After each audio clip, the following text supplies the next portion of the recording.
सीतामढ़ी में बहुत सारा फंड स्वीकृत हो गया, लेकिन उसका कार्य कहाँ हो रहा है? बहुत सारे फंड का जवाबदेह मैं नहीं हूँ। मैंने सीतामढ़ी का हमारी जो है एक ओवर ब्रिज से क्या जाम की समस्या खत्म हो जाएगी? ओवर ब्रिज से जाम की समस्या खत्म हो गई या नहीं हो गई ये हमको पता नहीं है। अगर महसौल रेलवे ओवर ब्रिज नहीं बना तो मैं दोबारा नामांकन नहीं करूँगा। चलिए, वो भी लगभग 15 साल से बन रहा है। जो पैसा आया था उस पैसा का मैं नहीं जानता, लेकिन मैं जो आप ही के नेतृत्व में ना आया था? नहीं, पैसा आया नहीं था, उसका योजना बन के गया था। अच्छा, तो पैसा तो आ गया, तो रिकवरी क्या हो गया? रिकवरी तो उसका काम क्या हुआ? नहीं, वो तो स्वीकृति अभी मिली है। यार मित्रों, अभी हमारे साथ नगर विधायक डॉक्टर मिथिलेश कुमार जी है और आज इनसे जो है सीतामढ़ी पर कुछ खास बातें होंगी, जो कि सीतामढ़ी में करप्शन का मामला ज़्यादा है, उस पर क्या कहना चाहते हैं? सीतामढ़ी में जो करप्शन का मामला है, ये सीतामढ़ी का मामला नहीं है, ये पूरे बिहार प्रदेश में ये करप्शन का मामला है। देखिए, नहीं, हमको बिहार में नहीं जाना है, हमको अपने डिस्ट्रिक्ट में रहना है। अभी आपका डिस्ट्रिक्ट तो राज्य के ही मार्गदर्शन में चलेगा, राज्य के ही निर्देश में चलेगा। और जब सरकार आपकी सरकार के लोग होंगे कातिल, तो पदाधिकारी उसके कैसे होंगे? क्या आप उम्मीद करते हैं? उम्मीद हम नहीं करते, उम्मीद आपसे करना चाहते हैं। तो हमसे जो आप उम्मीद करना चाहते हैं, तो हमारी जब सरकार थी यहाँ एनडीए की, उस समय में हमारे एक कार्यकर्ता से पुनौरा थाना का पदाधिकारी 5,000 रुपया घूस लेता है। उसके कल सुबह तत्कालीन एसपी ने कल सुबह जाकर उसके दरवाजे पर वो 5,000 रुपया वापस करता है और माफ़ी मांगता है। चलिए, ये करप्शन पर मामला हो गया। और अब जल जमाव पर आ जाते हैं। दूसरा सवाल ये है कि हमारे सीता में जल जमाव का समस्या बहुत ही ज़्यादा है, जिसमें 104 करोड़ 56 लाख रुपया अभी फिलहाल आया है। तो वो किसके नेतृत्व में आया है? हमने चुनाव में एक भीष्म प्रतिज्ञा किया था और 2 चीज़ के लिए लोगों को आश्वासन दिया था। क्या क्या चीज़ है? भीष्म प्रतिज्ञा में हमारा था आरओबी, अगर महसौल रेलवे ओवरब्रिज नहीं बना तो मैं दोबारा नामांकन नहीं करूँगा। चलिए, वो भी लगभग 15 साल से बन रहा है। 15 साल से बन नहीं रहा है, 15 साल से आपको पिलर नज़र आ रहे होंगे, वो बन रहा है 1 साल से, जब मैं भीड़ करके उसको पास कराया हूँ। क्या पता वो पिलर होने के बाद फिर से रोक दिया जाएगा 2025 के चुनाव के बाद। वो पिलर नहीं है, वो पूरा ढला गया, काम तेजी में है। ये मिथिलेश का प्रतिज्ञा है, इसको संसार की कोई शक्ति नहीं रोक सकती। चलिए, बहुत सुंदर। और 82 करोड़ रुपया आया हुआ था हमारे जानकी मंदिर के लिए, तो फिर से रिकवरी क्यों कर लिया गया? कौन रिकवरी कर लिया? आप ही ने तो विधानसभा में ना इसका आवाज़ उठाए थे। तो आवाज़ उठाए तो पैसा तो आ गया, तो रिकवरी क्या हो गया? रिकवरी तो उसका काम क्या हुआ? नहीं, वो तो स्वीकृति अभी मिली है। ये 2 आश्वासन, मेरा एक भीष्म प्रतिज्ञा था और 2 आश्वासन था। नगर का जल जमाव स्वीकृत दोबारा भी हुआ है 72 करोड़ रुपया का। ये स्वीकृति जो मिली है, ये स्वीकृति मतलब कि पैसा वित्त विभाग से भी पास हो चुका है, उसका एस्टीमेट भी बन चुका है और वो धरातल पर उतरेगा भी। तो धरातल पर उतरेगा तो इससे पिछले बार भी 82 पॉइंट कुछ रुपया आया हुआ था, अभी भी 72 करोड़ रुपया आया है। तो इन दोनों का मामला क्या है? पहले जो पैसा आया था उस पैसा का मैं नहीं जानता, लेकिन मैं जो आप ही के नेतृत्व में ना आया था? नहीं, पैसा आया नहीं था, उसका योजना बन के गया था। उस योजना की स्वीकृति मिली है, हमारे नेतृत्व में नहीं। हमने विधानसभा में लगातार सवाल किया, हमारे प्रतिपक्ष के नेता विजय सिन्हा जी ने भी रखा सीता जन्म स्थल का सवाल, और हम लोग लगातार कहे कि अगर नहीं बना तो संघर्ष करेंगे, और लगातार हम लोग उसके लिए प्रयास करते हैं, सदन के अंदर भी सदन के बाहर भी। तो स्वीकृति हुई है तो काम होगा। और ये प्रयास कब तक चलेगा हमारे सीतामढ़ी में? किस चीज़ का प्रयास? यही जगत जननी माँ जानकी। वो प्रयास पूरा हो गया जिस दिन जगत जननी जगदम्बा ने हमको निर्वाचित करने होने का आशीर्वाद दे दिया, उसी दिन समझिए ये प्रयास पूरा हो गया। स्वीकृत तो हो चुका है, सीतामढ़ी में बहुत सारा फंड स्वीकृत हो गया, लेकिन उसका कार्य कहाँ हो रहा है?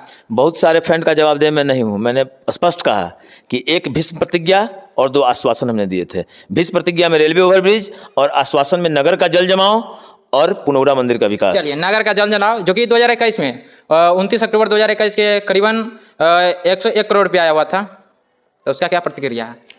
वो भी वित्तीय विभाग से पास हो गया है, उसका भी एस्टीमेट पास हो गया है। उसका भी रेलवे ओवरब्रिज की तरह हमने दोबारा री एस्टीमेट करवाया, रिवाइज एस्टीमेट। और जब हम निर्वाचित हुए उस समय तत्कालीन समाहर्ता अभिलाषा कुमारी शर्मा के समय में यहाँ से प्रस्ताव भिजवाए। प्रस्ताव भिजवाने के बाद में लगातार सदन में आवाज़ उठाए, लगातार सदन में आवाज़ उठा करके जब स्वीकृति मिली, तब विभाग ने कहा बुडको ने कि वह 2021 का एस्टीमेट है, अब जो रेट बढ़ा है सामानों का फिर रिवाइज एस्टीमेट बनेगा। फिर हमने बुडको से लेकर और प्रधान सचिव अरुणीश चावला जी से मिलकर रिवाइज एस्टीमेट करवा के फिर उसको कैबिनेट में पास हुआ, फिर वित्त विभाग ने पास किया, उसकी स्वीकृति मिली। अब वो जल्द ही काम धरातल पर दिखेगा। चलिए, आपने बोला कि बुडको के हिसाब से ये पैसा आया है, बुडको के अंतर्गत आया पैसा? बुडको के अंतर्गत नहीं आता है, बुडको काम कराने की एजेंसी है, पैसा नगर विकास विभाग से आता है। चलिए, तो इसमें आपकी कोई प्रतिक्रिया नहीं है? प्रतिक्रिया क्या होगी? हमने तो उसके लिए प्रयास किया है, वो काम धरातल पर होगा, काम 100% सही तरीके से हो, इसका प्रयास करेंगे। इसमें प्रतिक्रिया क्या है? तो आप कह रहे हैं कि हम ये फंड पास कराए 104 करोड़ 56 लाख रुपया, और नगर निगम वाले कह रहे हैं कि इसमें फुल्ली हाथ मेरा है। हमने जाकर पटना आरजेडी कार्यालय, जो भी कार्यालय उनका हो, उसमें हमने आवाज़ उठाया। इस पर क्या कहना चाहते हैं? कौन क्या कर रहे हैं ये मुझे पता नहीं है, लेकिन मैं जो कर रहा हूं उसका साक्षी सदन का पटल है, विधानसभा का पटल है, विधानसभा का रिकॉर्ड्स है, अरुणीश चावला जी का पत्र है, प्रधान सचिव के साथ मेरा फोटो है, और लगातार गैर सरकारी संकल्प, तारांकित प्रश्न, शून्यकाल, सभी माध्यमों से मैं सदन के अंदर आवाज उठाया हूं। उसका तो प्रमाण है, ऑन रिकॉर्ड है, इसमें कहने की क्या जरूरत है, प्रत्यक्ष की प्रमाण। चलिए, बहुत सुंदर। और हमारे जितने भी अब आ जाते हैं गांव की तरफ, शहर में जो कार्य था वो हमने आप प्रस्तुत कर, अब गांव की तरफ आते हैं। गांव में अभी तक आपने जब से अपने सत्ता में आए हैं, आप जब से विधायक बने हैं, कितने बार निरीक्षण कर लिए हैं? गांव का निरीक्षण क्या करना है? गांव में जो भी विद्यालय हो, जो भी सड़क वगैरह हो, उसका। हमको लगता है कि उत्तर बिहार में सबसे अधिक ग्रामीण सड़कें सीतामढ़ी विधानसभा में बनी हैं, और ये भी ऑन रिकॉर्ड है। मैं जो भी बोलता हूँ ऑन रिकॉर्ड है, वो पेपर में मेंशन है, विभाग में मेंशन है। सिर्फ पेपर में मेंशन है या देखने को भी मिलेगा? अरे भैया, मैं तो अब तक लगभग 40 सड़कों का उद्घाटन कर चुका हूँ, ग्रामीण सड़कों का। लेकिन अभी तो फिलहाल के लिए अपने क्षेत्र में तो एक भी नहीं देखे हैं। कैसे नहीं देखे हैं? आपको मैं रिकॉर्ड बता देता हूँ। अभी अभी आप जिस रास्ते से आए होंगे, जिन जिन रास्तों से गुजरे होंगे, आपका घर जहाँ है वहाँ से रोड पे आए होंगे, वो सड़क भी पास हुआ है। फिर उसके बाद आप भासर चौक से अंदर आए होंगे, गोसाईपुर चौक का, वो सड़क भी पास हुआ है। फिर गोसाईपुर चौक से परोहा जा रही है, वो सड़क भी पास हुआ है। फिर वहाँ से लेकर के पकटोला जाती है, वो सड़क भी पास हुआ है। पकटोला में स्वास्थ्य उपकेंद्र बनने का हाथ लग गया। तो अब क्या चाहते हैं? वो तो देखने का चीज़ है। और ये सीतामढ़ी का हमारी जो है एक ओवर ब्रिज से क्या जाम की समस्या खत्म हो जाएगी? ओवर ब्रिज से जाम की समस्या खत्म हो गई या नहीं हो गई, ये हमको पता नहीं है, लेकिन इतना तो जरूर होगा कि हजारों हजार नौजवान जो एम्बुलेंस में मरता था, उसकी जान बच जाएगी। हजारों हजार छात्र जिसका परीक्षा छूटता था, उसका परीक्षा समय से नहीं छूटेगा। इतना तो कम से कम हमको पता है। चलिए, बहुत सुंदर। आप सीतामढ़ी के रोड पर आ जाते हैं, अब उस पर बात कर लेते हैं। जो कि हमारे सीतामढ़ी के रोड है, जितने भी रोड है जिससे आप गुजरते होइएगा, हरदम गुजरते होइएगा, तो उस रोड का कंडीशन क्या है? सीतामढ़ी की लगभग सभी सड़कें जो PhD की है, जो जिसको RCD बोलते हैं, हाँ, और ग्रामीण सड़कें, लगभग सभी सड़कों की स्थिति अच्छी है।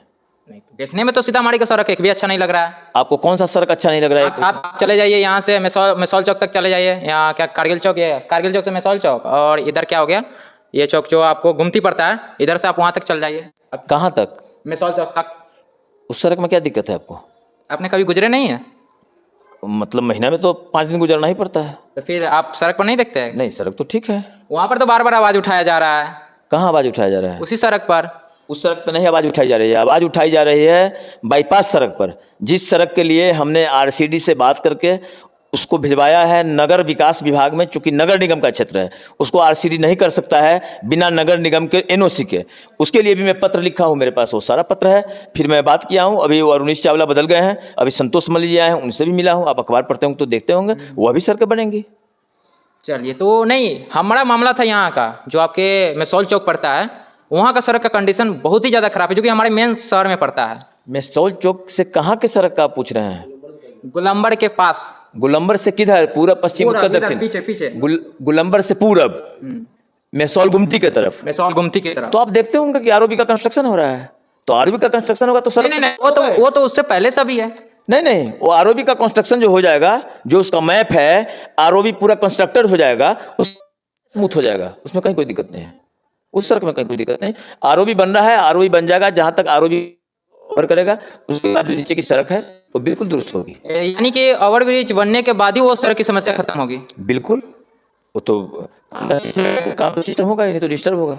वो तो ROB पूरा बन जाएगा। ROB का लेंथ कहाँ तक लेता है? बजरंग पेट्रोल पंप के पास तक या उससे आगे तक? आप रास्ता चले गए। कौन सा? उसी रास्ते में, जो उसी रास्ता में लखनदेई पुल पड़ता है, उससे पीछे 100 मीटर पीछे चलाइए। लखनदेई पुल से गोलंबर, लखनदेई पुल से गोलंबर के जस्ट, लखनदेई पुल से मिसौल पुलिस पिकेट जो ट्रैफिक का, वहां की बात कर। ओपी के आगे, OP के आगे, तो वो सब वही एरिया है। वो सब आपको बनेगा ROB दुरुस्त होने के बाद। चलिए, ROB दुरुस्त होने के बाद बनेगा, बाद पूरा बनेगा एकदम। वो पोर्शन तभी बनेगा।